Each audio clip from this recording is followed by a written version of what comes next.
Deux mots fréquemment utilisés de nos jours sont charisme et leadership, voire leadership charismatique. Aussi, nous nous sommes demandé, en ces temps où la plupart des interactions professionnelles se passent à distance, comment manager une équipe avec charisme à distance. Commençons par un brin d'étymologie pour définir le charisme. Sa première signification théologique, d'un don conféré par la grâce divine pour le bien commun, nous vient du grec charisma, qui signifie don, grâce, faveur, bienfait.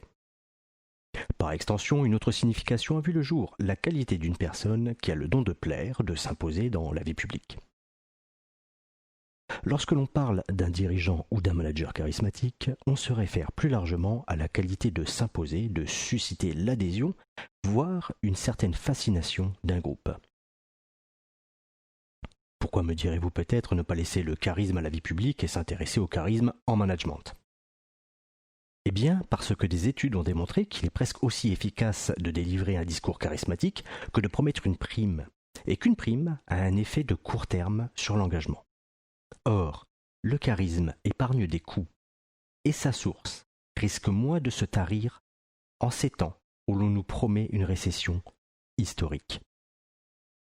Prenez quelques instants pour identifier 2 ou 3 personnes que vous trouvez charismatiques. Qui sont vos figures emblématiques et inspirantes ? Maintenant, qu'ont-elles en commun ? Je ne sais pas ce qu'il en est pour vous, mais lorsque je pense aux figures emblématiques et inspirantes et que je réfléchis à leurs points communs, j'en retire les dimensions suivantes. En premier lieu, ils ou elles ont la vision claire de là où ils ou elles veulent aller, de ce qu'ils ou elles veulent accomplir. En second lieu, ils ou elles fixent des objectifs concrets qui embarquent le collectif. Nous sommes prêts à aller tous ensemble vers ces objectifs. Et en troisième lieu, ils ou elles sont totalement engagés jusque dans le non-verbal. Et il se trouve justement que ce sont les caractéristiques de personnes charismatiques mises en lumière par John Antoniakis, professeur à l'université de Lausanne. Reprenons un à un chacun de ces éléments. La vision claire de là où ils veulent aller, de ce qu'ils veulent accomplir. Le leader partage sa vision avec passion. Il la communique inlassablement et s'attache à ce que chacun en ait connaissance. Mieux, il la communique de façon à ce que chacun s'en imprègne. Comment ? En utilisant un ou plusieurs des 5 ressorts de la communication que sont la métaphore, c'est-à-dire une image. En effet, l'image, même virtuelle du verbe, est marquante, elle a du pouvoir. D'ailleurs, parfois, s'attacher au symbole de l'image, dans certaines situations, peut aider au lâcher-prise. Je voudrais vous livrer une anecdote très personnelle qui n'a rien à voir avec une situation de management, mais qui peut vous aider à mieux comprendre la puissance de la métaphore. Un jour de début d'automne, où je rendais visite à mon père, atteint d'une maladie neurodégénérative qui place souvent les familles dans des situations de difficultés relationnelles, celui-ci a ramassé à terre une feuille pour essayer de la remettre sur son arbre. J'aurais pu me désoler en me disant qu'il était tombé bien bas.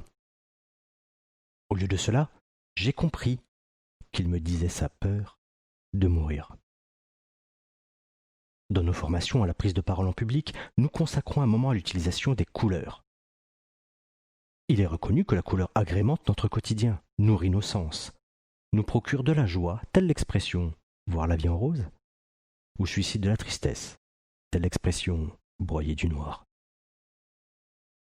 Associer le verbe à la couleur permet d'avoir un impact plus important en s'adressant non seulement aux oreilles, mais aussi aux yeux de chaque personne de l'auditoire.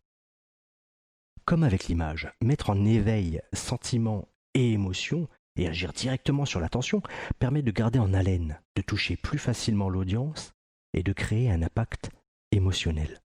Donc, d'impliquer son auditoire. Utiliser les couleurs sert aussi à libérer son imagination et prendre des risques maîtrisés en enrichissant son style. L'histoire. Raconter une histoire, au sens noble du terme, et bien entendu pas des histoires, est une technique qui fonctionne à merveille. Elle apparaît si vous vous intéressez au pitch, au lever de fond. Pourquoi, d'après vous, voit-on si souvent sur les devantures des magasins depuis... Pourquoi les marques de luxe préservent-elles les traces de leur passé? La rhétorique.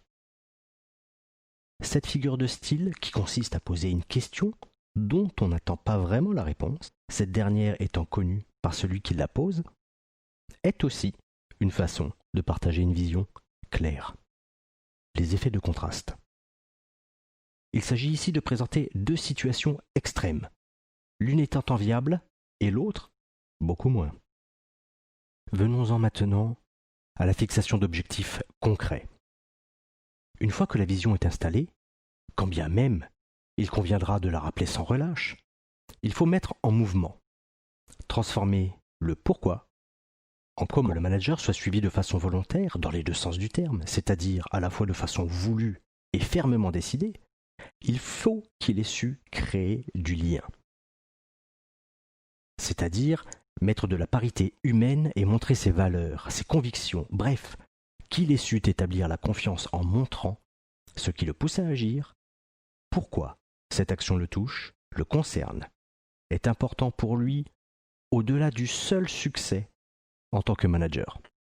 Une fois ces conditions préalables remplies, créer le lien psychologique et montrer ses valeurs, ses convictions, encore faut-il fixer des objectifs à la fois ambitieux et atteignables.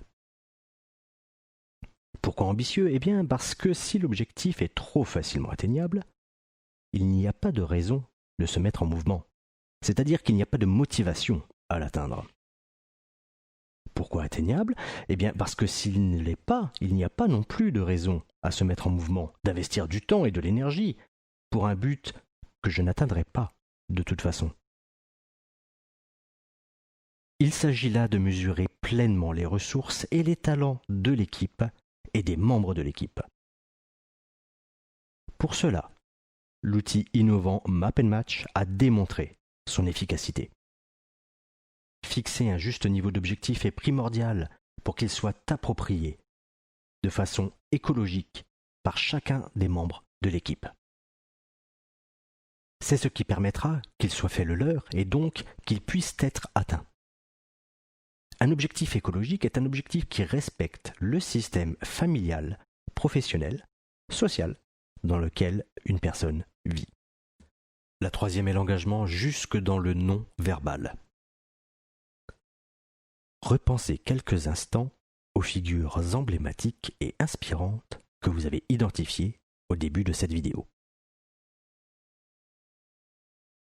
L'une des raisons pour lesquelles vous avez pensé à elles tient probablement à l'énergie qu'elles dégagent lorsqu'elles apparaissent, à leur posture, à la fluidité de leur discours, à leur éloquence et à leur congruence.